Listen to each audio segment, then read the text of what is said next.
Rebonjour, on va commencer cette nouvelle session sur l'avenir du soin et de notre santé avec Cynthia Fleury, évidemment que tout le monde connaît ici et qui est là depuis le premier jour. Lise Alter, qui dit, je vais laisser François Sarkozy représenter nos invités, mais Lise Alter et Antoine Tenière. Mais je voudrais dire un tout petit mot sur François Sarkozy, parce que ça n'est pas le thème de cette table ronde, mais il vient de publier un livre qui s'appelle Vieillir heureux, c'est possible, qui est un livre en plus pour tous les âges. Moi, je l'ai lu.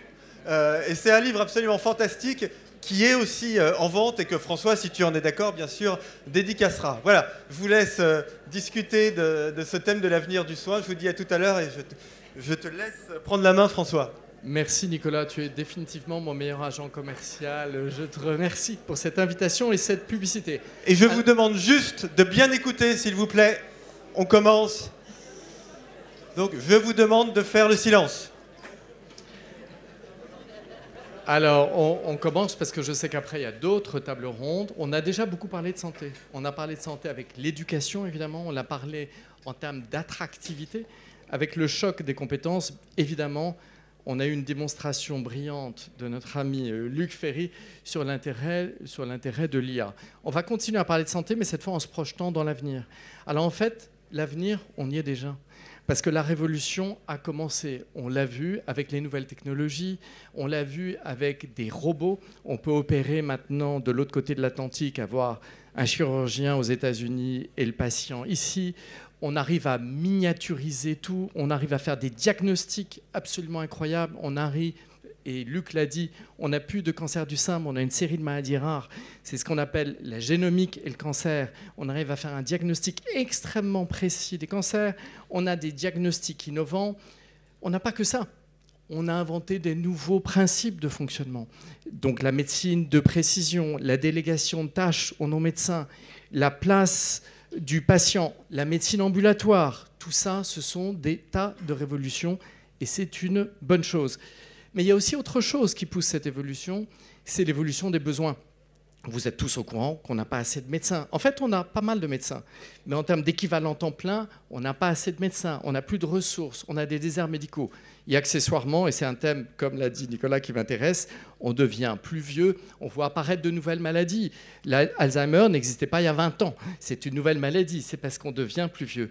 Donc, on va continuer à se projeter cette fois à un horizon, on va dire, entre 5 et 10 ans, c'est ce qu'on va essayer de faire. On va voir quels changements, quelles règles du jeu et quel impact.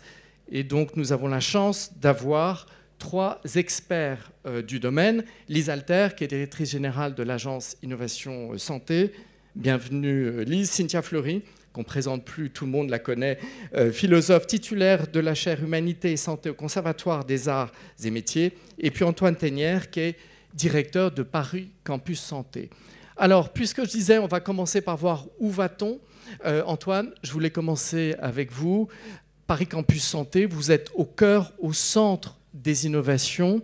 D'abord, rappelez-nous rapidement ce qu'est Paris Campus Santé et où, selon vous, on va en se projetant dans 5-10 ans. Bonsoir François, bonsoir à tous. Merci de cette question qui me semble essentielle. On se projette en fait dans un futur qui est déjà là, vous l'avez dit, et je vais le développer notamment parce que la santé est un domaine où l'innovation est probablement, et le progrès, un des domaines où c'est le plus rapide. Et faisant ce constat, la question c'est de savoir comment est-ce qu'on arrive à intégrer le rythme de ces innovations, être tout le temps dans la course pour développer des nouveaux outils, des nouvelles connaissances, des nouvelles approches, et intégrer des compétences qui vont être essentielles pour penser ces innovations. Aujourd'hui, on sait que classiquement, ce sont des médecins, des soignants, des infirmiers, etc., des chercheurs également, notamment pour la biologie, etc.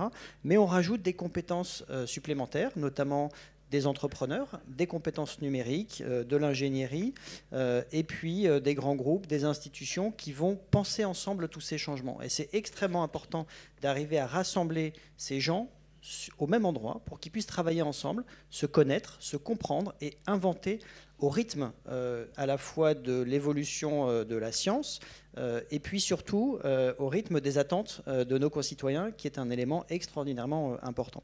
Donc quand on a dit ça, qu'est-ce que c'est que Paris Santé Campus? C'est un endroit qui rassemble tout le monde et qui permet justement à chacun de ces gens, des chercheurs, des soignants, des entrepreneurs, des startups, des industriels et des institutions, de travailler ensemble sur un enjeu qui est central, qui est l'innovation et notamment l'innovation numérique pour la santé. On va voir que c'est un élément qui est absolument central. On a parlé d'IA sur la table ronde précédente et vous avez entrevu à quel point la révolution est fondamentale pour les métiers du soin, avec ce que ça amène de progrès technologiques, mais aussi de questions, et notamment de questions éthiques. Alors qu'est-ce qu'on va faire avec tout ça? On va faire, à mon avis, deux choses. La première, c'est de travailler sur ce qui existe déjà aujourd'hui, et notamment tout le système de soins. Comment est-ce qu'on va l'améliorer? On va le rendre plus rapide, plus fiable, plus performant, plus personnalisé. Donc ça peut se décliner dans énormément d'exemples. Par exemple, des traitements sur le cancer. On sait que auparavant, quand on traitait un cancer, on donnait des chimiothérapies qui étaient génériques, qui étaient évidemment adaptées à une tumeur, mais qu'aujourd'hui, on a la capacité d'aller dans la personnalisation de l'analyse d'une tumeur et de donner une chimiothérapie qui ne sera pas forcément la même que la personne qui est à côté de nous, mais qui a pourtant un cancer qui vient du même organe. Donc c'est un exemple, et il y en a beaucoup d'autres, sur les lectures de la radiologie, etc. Ce qu'il faut voir aujourd'hui, c'est que la médecine, qu'on considère comme une science experte, est relativement artisanale dans le sens princeps du terme. Et elle est basée sur ce que Luc Ferry appelait la tête, le cœur et les mains. Et on va augmenter, avec justement des nouveaux outils, la capacité à préciser des informations, à prendre des décisions, et en gardant, et c'est essentiel, et c'est pour ça que je ne suis pas complètement sûr que les radiologues disparaissent totalement, en gardant justement le côté humain qui est lié aux soins, parce que ça fait partie intégrante de la relation entre quelqu'un qui a besoin de soins et quelqu'un qui va soigner. Donc ça, c'est le premier point, améliorer l'existant. Deuxième point, c'est penser et créer les changements disruptifs de notre système de santé, et notamment accompagner le système qui est un système de soins aujourd'hui à se transformer vers un système qui est vraiment plus centré sur la santé. Et quand je dis ça, en fait, j'intègre une approche qui n'est pas complètement nouvelle, mais qu'on va pouvoir embarquer de façon beaucoup plus importante, qui est l'approche préventive. Avec là aussi des outils, notamment à partir du numérique, qui vont nous permettre d'aller beaucoup plus loin, de sortir dans l'hyperspécialisation des lieux de soins pour aller vers le domicile, aller bien en amont des maladies, récolter des données qui vont permettre de prédire un certain nombre d'événements, et puis de changer des trajectoires dans des populations à risque, etc. Donc pour faire ça...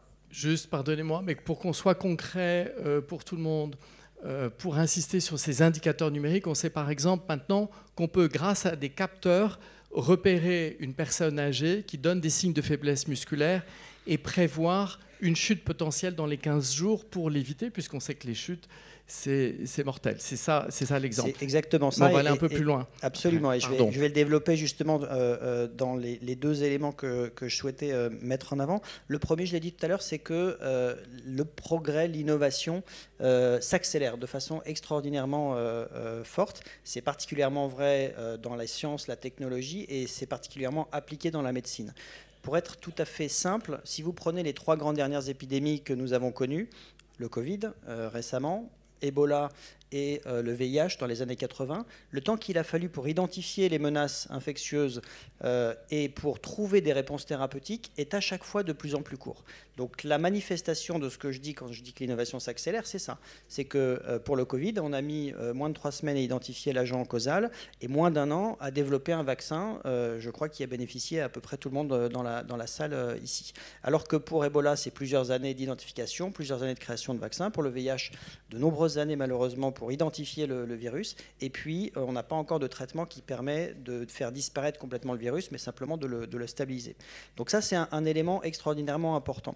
Deuxième élément, c'est qu'au cœur de l'accélération de cette innovation, il y a un élément qui est central, qui est le numérique. Et c'est grâce à ça qu'on peut aller de plus en plus vite, de plus en plus loin. Celui qui a théorisé ça, c'est Gordon Moore, qui est malheureusement décédé il n'y a pas très longtemps, mais qui avait prédit la vitesse d'évolution des microprocesseurs de façon tout à fait juste et qui nous permettait justement de comprendre à quelle vitesse on allait pouvoir aller. Et ce qu'il faut comprendre, c'est qu'au moment où il meurt, on saute dans une vitesse supérieure qui est l'apparition des capacités quantiques.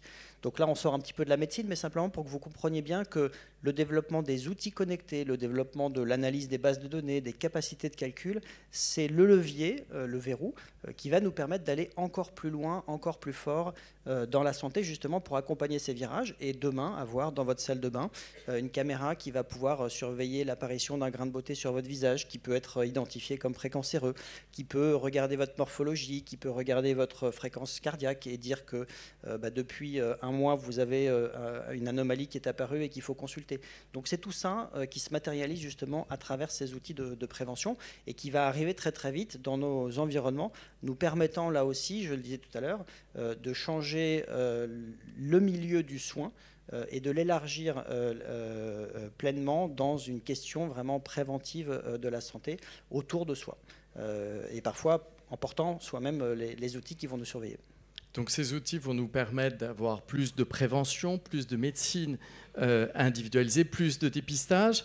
Cynthia Fleury, pour la philosophe, est-ce que ça fait peur avec peut-être deux risques? Un risque Big Brother, on a quasiment des caméras dans la salle de bain ou dans son, je vais pas regarder, ou sur son lit pour voir la façon dont on dort, à la fois Big Brother, mais aussi on risque quand même de continuer à laisser sur le bord de la route certains patients qui ne seront pas forcément éduqués à cette santé, ne comprendront pas. Oui, alors en fait, à la fois on voit que tout le grand souhait de demain de faire entrer le numérique, c'est malgré tout d'avoir une approche très capacitaire, c'est-à-dire qui vient littéralement changer la vie des personnes. Et en fait, on se rend compte aussi que plus vous êtes vulnérable, et plus c'est compliqué d'avoir accès à un outil qui n'est pas designé souvent selon cette vulnérabilité et qui fonctionne plutôt avec un design autour d'une norme assez peu inclusive, mais même si elle défend le contraire. Donc tout le travail, ça ne veut pas du tout dire qu'on ne peut pas corriger, mais malgré tout, c'est de bien vérifier demain que cet outil qui se veut le plus inclusif, le plus personnalisé, en fait, sur la question de la personnalisation, il y a tout le monitoring de la surveillance, et ça, définitivement, il faudra avoir des grands garde-fous pour nous protéger d'une normalisation très forte de nos comportements par cet outil qui est censé nous protéger, mais qui va aussi nous normaliser d'une certaine façon. Moi, j'avais appelé ça la bien-surveillance. Donc, il fallait faire attention à ce point-là. Et malgré tout, c'est un vrai enjeu anti-liberticide, hein, donc il y a un enjeu de droit, de continuation des droits. Et puis je vous dis, quand on est vulnérable, souvent on est réfractaire. On est réfractaire à l'innovation, on a d'abord peur. Donc ce qui normalement devrait nous aider, dans un premier temps, on va avoir des conduites d'évitement, de contournement, parce qu'on va avoir un sentiment que c'est encore un effort d'adaptation à l'outil, alors que cet outil devrait au contraire venir au service de notre vulnérabilité, etc. C'est pas du tout, comment dire, irréversible, hein, on peut travailler, mais pour l'instant, c'est vrai qu'on a énormément d'argent sur la question de l'innovation, de la technicité, on a moins d'argent sur comment les humanités en santé viennent designer l'outil et viennent véritablement travailler à une acculturation de l'outil, parce que c'est une chose de dire l'outil, ensuite il faut qu'on se l'approprie. Et en fait, généralement, il y a un coût caché de l'appropriation de l'outil, et généralement ce coût caché économique, il n'est pas du tout financé et il n'est pas du tout accompagné. Donc si vous voulez, si on veut vraiment qu'une technique soit acceptée et capacitaire, il faut la financer d'une certaine manière. On souffre déjà d'électronisme, oui. Donc ça ne va pas s'améliorer avec cette vision du monde. Disons que voilà, on va rentrer dans un monde où en fait, si vous voulez, l'accès aux soins va être de plus en plus inclusif, mais en même temps, cet accès aux soins va être de plus en plus qualificatif, c'est-à-dire il va falloir il va falloir nous-mêmes avoir une compétence de cet outil. Donc il faut quand même l'apprendre. Et quand vous êtes vulnérable, quand vous êtes malade, ce premier système de dire tiens, il faut être compétent aussi pour accéder à un certain outil, c'est aussi ce qu'on va devoir faire. C'est-à-dire que la santé va devoir inclure depuis le départ, c'est d'ailleurs ce qu'avait posé la loi de 2009 sur hôpitaux, territoires, santé, je ne sais plus quoi. HPST. Voilà, HPST, c'est-à-dire de ce qu'on appelle l'éducation thérapeutique, pour la faire courte, mais pour une raison très simple, c'est que nous avons une santé connectée demain, nous avons un tournant ambulatoire, nous avons de la chronicité, des maladies chroniques. Donc en fait, le premier acteur du soin, c'est le patient. C'est précisément celui qui est le plus vulnérable à un instant T. Alors moi, je trouve ça fantastique parce que ça nous fait acteurs, hein, ça vient véritablement solliciter notre agentivité. Mais voilà, c'est-à-dire que malgré tout, être malade, c'est un métier, dans ce sens-là, c'est une compétence, et ce n'est pas nécessairement la première intuition que nous avons de ce fait-là. Alors on sait bien que c'est extrêmement difficile d'impacter le comportement des patients chroniques et c'est extrêmement difficile de changer de comportement pour la prévention primaire. Alors Lisa Alter, je me tourne vers vous puisque vous êtes directrice générale de l'agence Innovation Santé. On voit bien qu'il y a de multiples acteurs. Les professionnels de santé, ce n'est plus que les médecins, c'est les pharmaciens, les infirmiers, les sages-femmes, les kinésithérapeutes. Ça devient les informaticiens, ça devient les développeurs, ça devient les éthiciens, ça devient les philosophes. Il faut coordonner tout ça. Alors, dites-nous un peu ce que vous faites avec l'agence, parce que vous n'avez pas un job facile. Merci beaucoup. Alors, je suis ravie d'être là aujourd'hui. Bonjour à tous. Pour répondre à cette question, plusieurs choses. Alors déjà, l'Agence de l'innovation en santé est une structure nouvelle. Elle a moins d'1 an maintenant, donc on est un petit peu la start-up de l'État finalement, hébergée d'ailleurs à Paris Santé Campus. Donc nous travaillons évidemment de façon étroite avec toute l'équipe d'Antoine Tenière. L'agence a vocation à connecter l'ensemble des acteurs engagés en matière d'innovation en santé. Donc nous sommes rattachés au secrétariat général pour l'investissement à Matignon, donc avec une dimension interministérielle qui rejoint effectivement ces enjeux de connecter les acteurs de la recherche depuis la recherche fondamentale, en passant par les acteurs du soin, bien évidemment, mais également les acteurs industriels, les entrepreneurs, et puis plus largement, l'objectif, c'est vraiment de développer une approche One Health. Et on entendait tout à l'heure les enjeux de l'éducation, ils sont évidemment fondamentaux, les enjeux de l'environnement également. Donc voilà, on ne s'interdit pas bien sûr d'avoir une approche encore plus englobante, puisque tous ces enjeux-là vont être fondamentaux pour l'innovation de demain. Donc l'agence, elle a quelques missions qui sont assez structurantes pour y parvenir. D'une part, équiper l'interministériel en matière de prospective, parce que, on l'a bien vu, préparer la santé de demain, ça veut dire s'intéresser aux innovations qui arrivent à un rythme effréné, foisonnant, mais qu'il faut intégrer dans le système de santé. C'est pas tout de voir ces technologies, la technologie quantique évidemment, mais aussi toute la filière par exemple des organes sur puce qui se développent comme alternative à l'expérimentation animale, avec des liens très forts entre la microfluidique, l'ingénierie tissulaire et cellulaire, également les médicaments de thérapie innovantes, on l'a déjà dit, avec la biologie synthétique, puisqu'aujourd'hui on n'est plus à l'échelle d'une cellule, on est même à l'intérieur de la cellule, donc toutes les barrières tombent. On voit bien aussi tous les enjeux autour du bloc opératoire de demain, avec le jumeau numérique.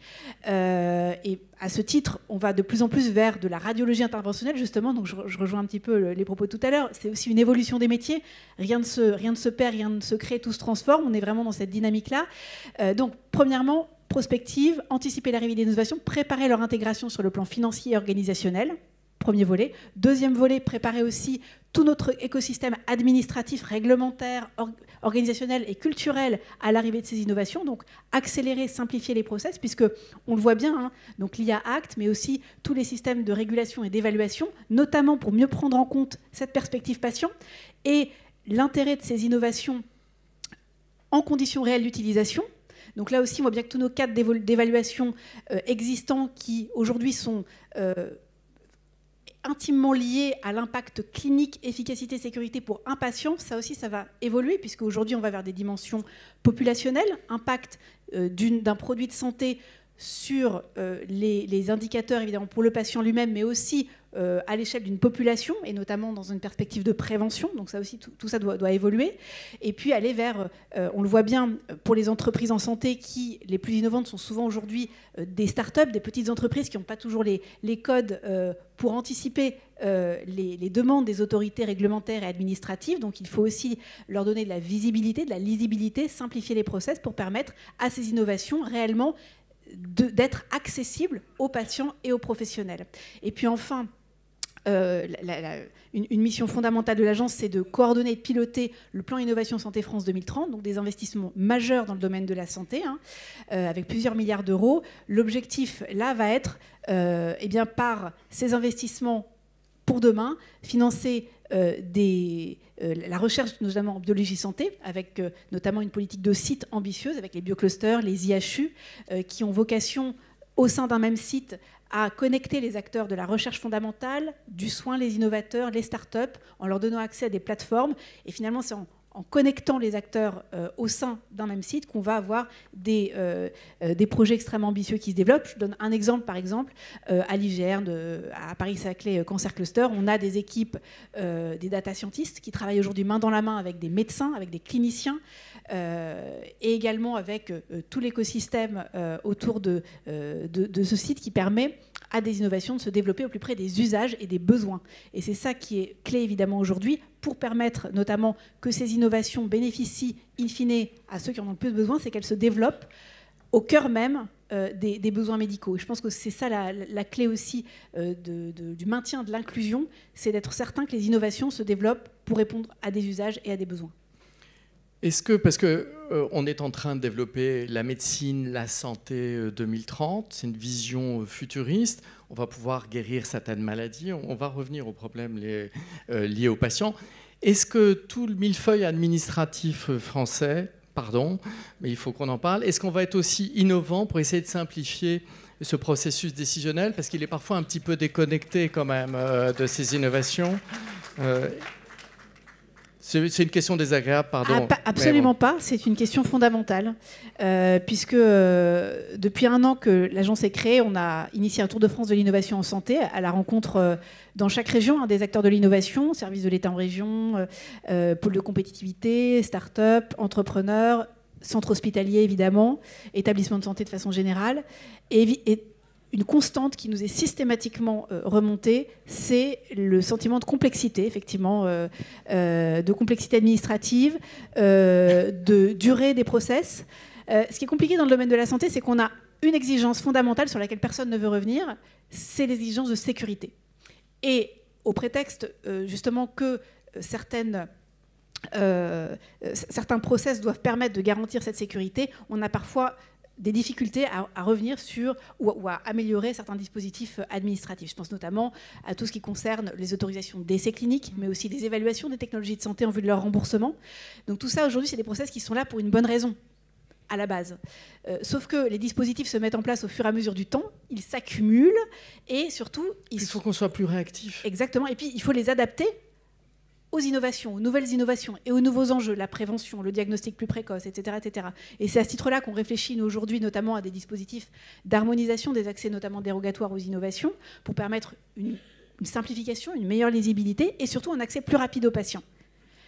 Évidemment en garantissant la sécurité, mais c'est aussi comme ça qu'on permet d'une part de faire bénéficier les patients de ces innovations, mais aussi de les évaluer en conditions réelles d'utilisation au plus près du terrain et le plus vite possible.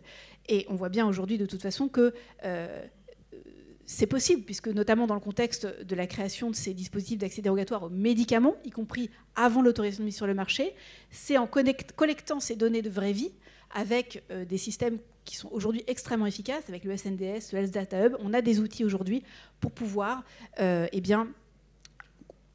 rendre compatible cette exigence d'accès précoce, de sécurité, et de développement des innovations. Donc ça veut dire que vous allez pousser l'administration pour aller aussi vite que l'évolution de l'innovation. C'est exactement l'objectif de l'agence. Accélérer, simplifier les process réglementaires et administratifs, c'est pas simple. C'est des choses qu'on va mener évidemment avec l'ensemble des partenaires interministériels, des agences sanitaires et tous les partenaires. Et à ce titre-là, je pense que c'est vraiment important qu'on travaille toutes ces mesures avec le terrain, avec les régions, puisque l'agence à elle seule ne pourra pas réussir à tout faire. Alors Antoine, vous nous avez fait rêver en disant une salle de bain connectée qui va voir qu'on a mauvaise mine, on va se peser, attention, vous avez pris trop de poids, il y a peut-être une insuffisance cardiaque, etc. Comment vous faites avec la CNIL ? On va supprimer la CNIL, qui est quand même une spécificité française ? Alors non, je pense que c'est pas prévu. C'est justement quelque chose... Enfin, la question de comment est-ce qu'on va gérer ces données et puis surtout comment est-ce qu'on va expliquer et informer chacun ce que c'est que ces données, elle est essentielle. C'est un élément qui est indispensable pour que chacun s'approprie ces nouveaux outils, comprenne ce qu'on peut en faire, ce à quoi ça va servir, pourquoi est-ce que les données qu'on va générer peuvent être utiles pour d'autres personnes, notamment dans la logique de ce qu'on appelle la réutilisation secondaire des données. C'est ce qu'on fait déjà aujourd'hui en regardant à l'échelle d'une d'une population, d'un continent, l'apparition de cancers, de maladies infectieuses, etc. Et qu'on va pouvoir amplifier pour aller encore plus loin dans la compréhension de ce qu'on appelle l'épidémiologie, c'est-à-dire la diffusion des maladies, l'apparition à un endroit de tel ou tel cancer, par exemple, qu'on va chercher à expliquer, etc. Donc, pour faire ça, et je suis pleinement d'accord avec ce que disait Cynthia tout à l'heure, ça veut dire qu'il faut inclure dans le développement de ces outils et de ces stratégies numériques, dès le départ, des compétences qui permettent de garantir les enjeux éthiques qu'on veut poser sur ces outils. Et pas uniquement les enjeux éthiques, les enjeux par exemple de conception ou de design, c'est-à-dire l'ergonomie, etc. Et puis évidemment de sécurité, parce qu'on va faire en sorte que ces logiciels ne soient pas forcément piratables, attaquables, etc. Donc quand je disais qu'il y a des compétences nouvelles qui s'articulent, c'est exactement ça. Et on ne les met pas à la fin quand on a fini de développer, on les met autour de la table quand on conçoit les outils. C'est un préalable complètement indispensable si on veut que chacun ensuite puisse se dire tiens, cette nouvelle balance que je vais mettre dans la salle de bain, pour reprendre l'exemple, ou ce nouvel objet connecté, cette montre qui va me surveiller, etc. Est-ce que je vais vraiment la prendre? Qu'est-ce que je vais en faire? Alors, il y a plusieurs éléments qui sont intéressants. Le premier, c'est qu'on voit bien que dans la question des données, les données de santé revêtent un caractère tout à fait intime qui peut parfois faire peur. Donc là, c'est vraiment expliquer ce que c'est une donnée, qu'est-ce qu'elle veut dire, comment est-ce qu'on peut l'utiliser, pourquoi est-ce qu'elle est attaquée. La réalité, par exemple, sur le Darknet, c'est que les données personnelles, notamment les données de santé, sont 3 à 4 fois plus attaquées parce qu'elles sont 3 à 4 fois plus valorisées que des données classiques. On va pouvoir en faire quelque chose quand on est pirate, ça c'est le premier élément. Et puis le deuxième élément qui est important aussi, c'est de comprendre la différence entre une donnée générale et puis une donnée de santé. Et par exemple, comprendre que quand vous utilisez un logiciel de navigation ou un réseau social, que vous allez à l'hôpital pour aller faire une consultation ou une chimiothérapie, etc., sans le savoir, parfois, vous donnez beaucoup plus d'informations de santé que ce que pourraient révéler des données de santé qui seraient partagées au sein d'un hôpital et qui seraient protégées. Ce que je veux dire, c'est qu'on ne se rend pas forcément compte dans la vie de tous les jours qu'on lâche énormément de données auxquelles on a consenti, parce que quand on rentre sur un outil informatique, on va toujours cliquer 25 pages de conditions générales d'utilisation, etc. Mais on n'y fait pas forcément attention, alors que sur les données de santé, il y a une hyper précaution, simplement, alors qu'il y a des dispositifs de régulation et de contrôle en Europe qui sont extrêmement forts. Et pour répondre à votre question sur la CNIL, notamment, il y a un dispositif qui s'appelle le RGPD, qui est extraordinairement protecteur par rapport à d'autres États. On ne peut pas faire ce qu'on veut avec les données. Il y a effectivement, et Luc Ferry l'a souligné avec humour tout à l'heure, le Digital Services Act. On prépare quelque chose sur l'IA également à l'échelle européenne. Tout ça, ce sont des éléments qui garantissent justement que le progrès, l'innovation portée par le numérique ne s'associe pas à des dangers ou des risques ou des malfaçons supplémentaires liés à l'usage des données.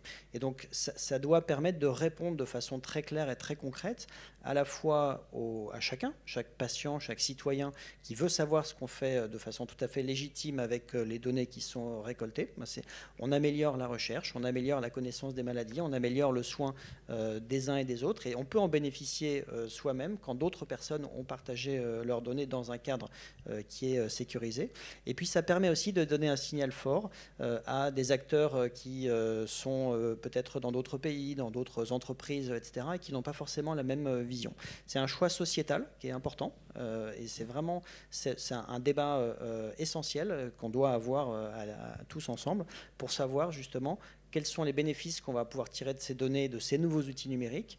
Comment est-ce qu'on va en assurer les meilleurs avantages, et comment est-ce qu'on veut se prévaloir des risques qu'on pose comme vraiment des éléments forts dans la conception de ces outils. Merci. Alors Cynthia, j'aimerais bien qu'on revienne sur la notion, on a dit on va avoir plus de prévention, plus d'auto-soin grâce à tous ces éléments numériques. Mais est-ce qu'il ne faut pas aussi qu'on soit innovant avec les individus? On voit bien la valeur collective des données avec ces individus. Est-ce que finalement, on l'a évoqué un peu tout à l'heure, ce gap ne va pas se tendre alors qu'on a déjà des gens qui ne sont pas dans le système de santé? Est-ce qu'on ne va pas les écarter encore plus? C'est l'aller vers. Comment va-t-on faire alors qu'on est tellement mauvais pour communiquer avec les patients, pour beaucoup de patients en ce moment? Il ne faut pas qu'on soit plus innovant là-dessus.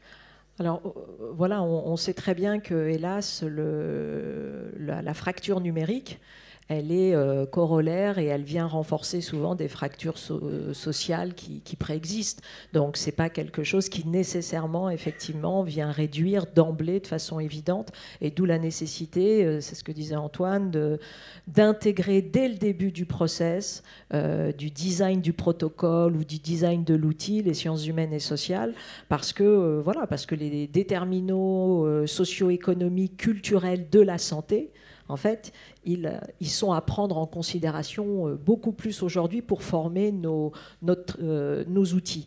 Sincèrement, il y a une belle marge d'amélioration. Je vois Antoine sourire, mais quand même. Hein. Donc, je veux dire par là que c'est un vrai enjeu demain d'inclure dans la technicité, si j'ose dire, dans l'innovation, la place des humanités en santé, la place des humanités médicales. C'est un enjeu considérable. Parce que pour l'instant, qu'est-ce qui se passe ? Il se passe à fond la technique, comme dissociée, comme autonomisée. Et puis, effectivement, plus tard, arrive une tentative de régulation, mais qui est déjà inopérante. Donc, si on pouvait être inclus, les sciences humaines et sociales, comme un outil de progrès technique, ça serait absolument déterminant. Donc ça viendrait changer beaucoup de choses. Et pas, voilà. Donc, dans ce co-design... Et puis après, vous avez quand même beaucoup d'individus qui sont sensibles à cette idée du bien commun, de la science comme bien commun, et beaucoup d'entre eux ont bien compris que donner ces datas, permettre l'accès à ces datas, participe de cette élaboration d'un bien commun et d'une meilleure santé publique, et bien évidemment ensuite pour eux, pour des traitements plus personnalisés, etc. Donc vous avez une pratique même de ce qu'on appelle de publicness, de révélation de soi, qui est assez, alors avec des tropismes culturels qui varient, parce qu'on a des pays qui sont très, très enclins à faire cela, et les Français sont un peu plus en distance. Mais en fait, on voit que si on sécurise les patients sur un usage non discriminatoire des données, un usage de protection, de sécurité, mais surtout de non-discrimination et d'anonymisation, pour que précisément il y ait derrière une garantie de ne pas subir en contre-coup un usage qui serait un usage liberticide ou discriminant de ces données. Encore une fois, ce n'est pas quelque chose qui n'est pas possible, c'est totalement possible. Et pareil, sur cette question, je vous dis, du monitoring de la santé qui doit nous interpeller, parce que très très vite, on verra demain, qui dit personnalisation dit nécessairement qu'à un moment donné, la question de la mutualisation de la sécurité sociale, du fait que nous payons tous quand nous ne sommes pas malades pour ceux qui sont malades, ça c'est une vraie question demain, de faire attention, de garder cette idée d'une mutualisation de notre sécurité sociale, alors même qu'on va avoir des outils qui vont nous raconter tous les jours en amont que peut-être qu'on ne fera jamais un certain type de maladie, on en fera d'autres, et donc on va avoir envie naturellement de venir financer plutôt ceci, cela, et ce qui sera antinomique d'une solidarité nationale telle que nous l'avons pensée. Alors je ne veux pas dire qu'il n'y aura pas une nouvelle façon de penser une solidarité nationale, mais malgré tout, oui, ça sera très important de veiller, encore une fois, à garder une mutualisation possible, alors que nos outils vont ultra individualiser et ultra personnaliser nos diagnostics, nos pronostics, et nos diagnostics et nos pronostics. Voilà. Mais on sait bien qu'il y a 13 ans de différence d'espérance de vie entre les 5% des Français les plus aisés et les 5% les plus démunis. Parce que pour certains d'entre eux, la santé n'est pas une priorité. Est-ce que ça veut dire qu'on doit développer des incitations à aller vers la santé ? Pour tout le monde, ceux qui veulent répondre. Cynthia, Lise ? Je pense que de la même façon que on va vers une médecine plus personnalisée dans le soin, on doit aller vers une médecine préventive personnalisée. Et c'est ça la nouvelle forme de prévention. C'est-à-dire, c'est un terme qui peut paraître parfois galvaudé. Et, on pense surtout à tabac, activité physique. En réalité, la prévention doit pouvoir être l'enjeu de santé de demain, et l'innovation est un levier formidable pour y arriver. Encore une fois, mais ça veut dire changer toutes les façons et de concevoir l'innovation et de l'implémenter. Oui, mais il faut qu'on arrive à convaincre les gens d'aller vers la prévention. Oui, mais c'est ça le problème. C'est Il faut aussi qu'on en les développe des ciblant incitations. et en les identifiant déjà, et en sachant pour qui, comment. Et effectivement, il y a un enjeu majeur qui est un enjeu de formation. Et c'est pour ça que, encore une fois, les barrières tombent. Elles doivent tomber aussi entre l'éducation, entre la santé. Ces deux champs qui doivent être extrêmement liés. On parlait d'humanité tout à l'heure. On doit aussi, un esprit sain dans un corps sain, former à ces enjeux pour demain. C'est fondamental. Et on voit. Mais comment on va les atteindre ? Alors, Cynthia, puis Antoine. Alors, non, mais tu parlais à l'instant de l'aller vers. C'est vrai que c'est une des vieilles techniques, effectivement, d'aller plutôt vers le patient que d'attendre qu'il vienne vers nous. C'est aussi tout simplement de travailler à mettre en place une éducation thérapeutique, vous l'appelez comme vous voulez, ou en tout cas une sensibilité à la prévention dans des lieux qui ne sont pas ceux du soin.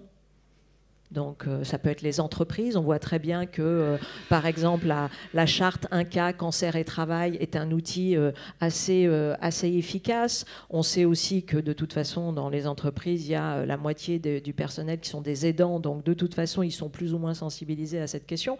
Donc, on voit les tiers-lieux, des tiers-lieux qui naissent autour des care commons et qui sont aussi des lieux comme ça. D'abord, souvent des lieux de déstigmatisation. Parce qu'à la fois, il y a la question, je parle surtout pour la question de la santé mentale, puisque beaucoup le GHU, Paris, psychiatrie et neurosciences essayent comme ça d'aller dans quantité d'endroits qui ne sont pas stigmatisants, parce qu'ils savent à quel point il y a un contournement concernant la santé mentale à cause de cette question de la stigmatisation qui est plus forte qu'ailleurs. Donc voilà, on a heureusement des techniques, on utilise même les jeux vidéo aujourd'hui, parce que c'est vrai que dans un premier temps, on peut penser que, tiens, la technicité va immédiatement déshumaniser. Ça va être le premier réflexe. Et puis on voit aujourd'hui, par exemple, je vous donne juste un exemple, en santé mentale, on a un outil qui s'appelle Simsei, qui est un outil de diagnostic psychiatrique. On pensait que les psychiatres se sentaient très tranquilles avec la concurrence avec l'IA. Et puis en fait, c'est comme tout, les outils sont grandioses. Donc Simsei, c'est un outil qui a une quarantaine d'indicateurs et puis qui vous permet de dialoguer avec une IA générative, mais qui prend la figure d'un être humain. Et vous savez que vous dialoguez avec un psychiatre. Et ça marche assez bien avec les adolescents parce qu'ils considèrent que c'est moins stigmatisant. À tort ou à raison, mais si vous voulez, et que finalement d'aller voir un thérapeute, donc c'est un aussi humain, la nouvelle façon de voilà, voir et en fait, médecine ils préfèrent dans un premier temps faire un diagnostic avec une IA que plutôt d'aller directement voir le psychologue, le clinicien, etc. Donc on voit que voilà. Tout ce qui peut demain nous emmener vers le soin, il faudra au contraire le mettre en place. Antoine, rapidement, il y aura un impact sur les métiers aussi, parce que le médecin, si on a un coach à domicile, le médecin, son rôle va changer, le pharmacien, ça va changer. Il y a un impact évident sur les métiers et sur la nécessité de former des nouvelles compétences. C'est pour ça que les étudiants sont essentiels pour arriver à être vraiment dans les besoins de notre système de santé. Mais je voulais prendre un tout petit peu de recul aussi et répondre également à votre question. La santé, je l'ai dit tout à l'heure, en fait, c'est un domaine où il y a en permanence des grandes révolutions. Dans les grandes révolutions que je vois, et j'ai eu le plaisir d'en discuter avec un autre philosophe, mais qui était Frédéric Worms, on retenait plusieurs éléments. Le premier, c'est la transformation de la médecine et de la santé d'une discipline artistique à une discipline scientifique. L'arrivée des sciences a énormément fait progresser et c'est la raison pour laquelle je peux vous dire aujourd'hui qu'on a fait plus de grandes découvertes dans les 30 ou 40 dernières années que dans les 2000 dernières années. Et je peux me projeter dans le futur en disant la même chose. Dans 30 ans, on aura fait plus de grandes découvertes que dans les 2000 dernières années. Premier point. Le deuxième point, et c'est le parallèle avec ce que disait Cynthia, la deuxième grande révolution, c'est l'universalisation de l'accès à la santé, avec notamment la mise en place de la sécurité sociale. La troisième grande révolution, on ne le voit pas forcément, c'est ce qu'on est en train de vivre avec le numérique. Et c'est essentiel. Et donc c'est à nous de définir qu'elle doit être au service des deux premières, et non pas au détriment ou au contraire justement de notamment cette notion d'universalisation de l'accès aux soins et à la santé, et servir ces objectifs où on peut donner et proposer à chacun à la fois l'accès aux soins aujourd'hui, mais surtout demain, l'accès à la santé. En identifiant des populations qui sont plus à risque, en allant les chercher, en mettant en place des programmes qui sont dédiés pour ces populations qu'on n'a pas aujourd'hui la capacité non seulement d'identifier, mais de toucher facilement. C'est à ça que cette révolution numérique, elle doit nous servir. En tout cas, c'est à ça que nous travaillons aujourd'hui. Merci. Peut-être juste pour la fin, parce que je vois que Théo me fait des tas de signes, il va falloir s'arrêter. Lise, finalement, tout ça, ça ne peut se faire que si on change complètement notre mode de financement. Pour l'instant, on a un plan de financement de la sécurité sociale voté année par année. On voit bien que c'est un investissement. La santé ne doit plus être un coût, mais un investissement. On travaille là-dessus aussi. On travaille là-dessus, et je pense que typiquement, c'est ce à quoi doit parvenir France 2030. C'est-à-dire que c'est donner cette bouffée d'oxygène dont on a tellement besoin aujourd'hui pour permettre vraiment d'amorcer un changement en pluriannuel dans notre système de santé. Alors ça ne suffira pas, évidemment, et c'est pour ça que je pense qu'il faut là aussi couper un peu les barrières entre le public et le privé, nous mettre tous ensemble, et c'est ce qu'on essaie de faire avec France 2030, vraiment, de faire ces partenariats entre les acteurs publics, les acteurs académiques, les acteurs du soin, les acteurs industriels, les entrepreneurs, pour mettre tous les moyens et dans une même dynamique et dans un même effort collectif, réussir vraiment à passer le cap, et ça j'en suis convaincue, de cet ONDAM, donc cet objectif national des dépenses d'assurance maladie annuel, qui ne nous permet pas de voir loin et de transformer le système. Merci beaucoup, c'était passionnant. Plus de sciences humaines, une médecine qui va complètement changer, on va rebattre les cartes et un mode de financement où peut-être on va considérer la santé comme un investissement pour la productivité et l'attractivité. Merci à vous trois.